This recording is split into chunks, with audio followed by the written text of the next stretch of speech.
Shalom, bien-aimés dans les Seigneurs, soyez bénis au nom de Jésus-Christ partout où vous vous trouvez. Que la main de l'Éternel soit votre partage. Je viens aujourd'hui partager avec vous quelque chose qui me tient à cœur. Depuis hier, je voulais faire la vidéo, mais je n'avais pas le temps. Mais aujourd'hui, voilà, le Seigneur a permis que je puisse me tenir devant vous pour parler de sa part. Et aussi, non seulement parler de la part du Seigneur, mais aussi conseiller quelqu'un, conseiller notre communauté, conseiller nos frères et sœurs pour tout ce qui se passe en ce moment, dans ce monde où nous vivons. Je voulais qu'on puisse réfléchir un peu sur un point. Je voulais dire ceci, dans ce monde où nous sommes, il y a deux types de choses qui n'arrivent que une seule fois dans la vie.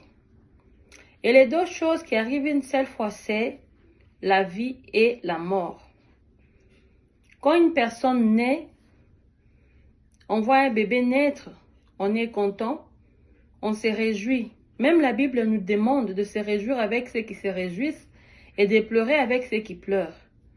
Au moment des réjouissances de la naissance, on est tous contents. S'il faut prendre quelque chose à boire, à manger, on le fait. S'il faut danser, on danse. Pourquoi? Parce que on cherche à entrer dans la joie, à expérimenter, à extérioriser notre joie avec la personne qui a mise au monde. Pour lui montrer que c'est une bonne chose. On est tous contents que l'enfant soit là parmi nous. Voilà. Alors si on les fait pendant la naissance, je pense que pendant le deuil aussi n'arrive qu'une seule fois dans la vie d'une personne. Donc on doit aussi faire cela pendant le deuil. On va voir une personne qui est morte. L'attitude de la famille d'abord, ça reste à désirer. Vous allez voir la famille, c'est comme s'ils étaient là sans problème. C'est comme s'il n'y avait pas de deuil. Moi, je me demande et ces problèmes me dérangent. Je me dis, mais est-ce que les gens sont conscients que la personne qui est partie, on ne le verra plus? Cette personne-là n'est plus dans votre famille. Cette personne-là ne compte plus dans votre famille. Cette personne-là disparaît. Même si vous dites qu'il va rester dans votre cœur. Mais vous n'allez plus le voir physiquement. Vous ne le verrez plus physiquement. Donc, s'il y a un deuil, frères et sœurs, pleurez. Pleurez. Arrêtez de faire semblant pour dire que non, nous, enfants de Dieu, on ne pleure pas. Non, non, non. Même Jésus-Christ avait pleuré, son ami Lazare.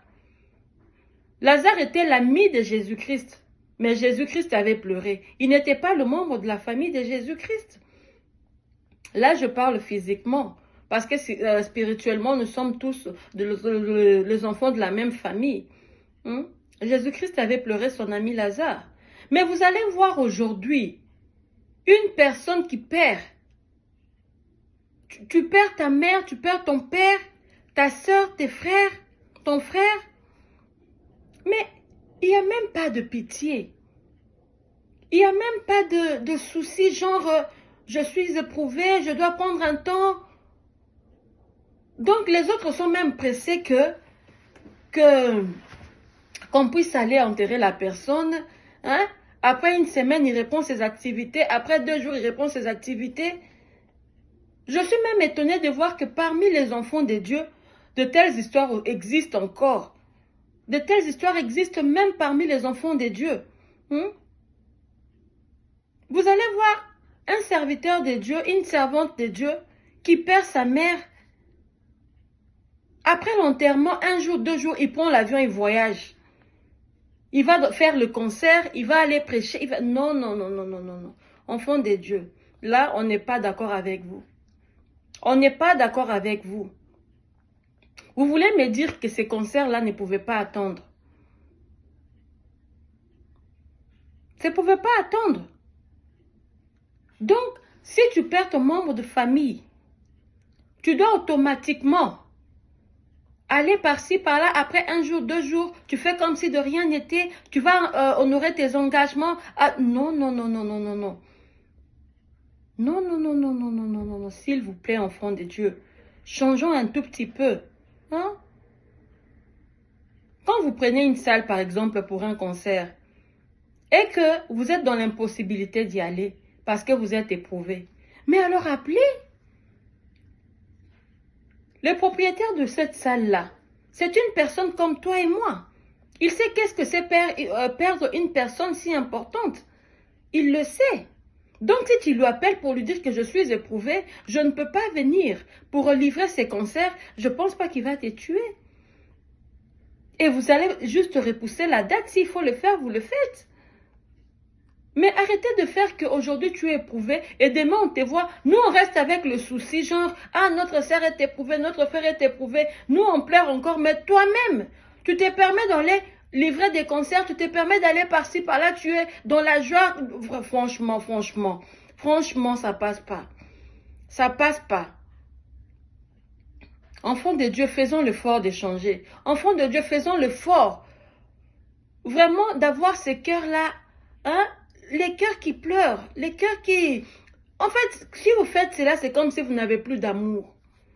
C'est comme si vous n'avez plus d'amour. Hein? Donc, pour dire que la personne soit là ou que la personne meure, ça ne veut rien dire. Alors, où est l'amour? Il n'y a plus d'amour. Essayons de réfléchir un peu. Essayons de changer notre façon de faire les choses. Hein? C'est quoi? C'est une nouveauté? C'est quoi? Parce qu'avant, c'était pas ainsi. Hein? Avant, on pouvait voir dans une famille, quand ils sont endeuillés, vous sentez vraiment que dans cette famille-là, il y a quelque chose qui ne va pas. Même un mois après. Non, mais il faut pleurer votre membre de famille. Il faut le pleurer. Pourquoi vous faites comme si de rien n'était? Tu perds ta mère.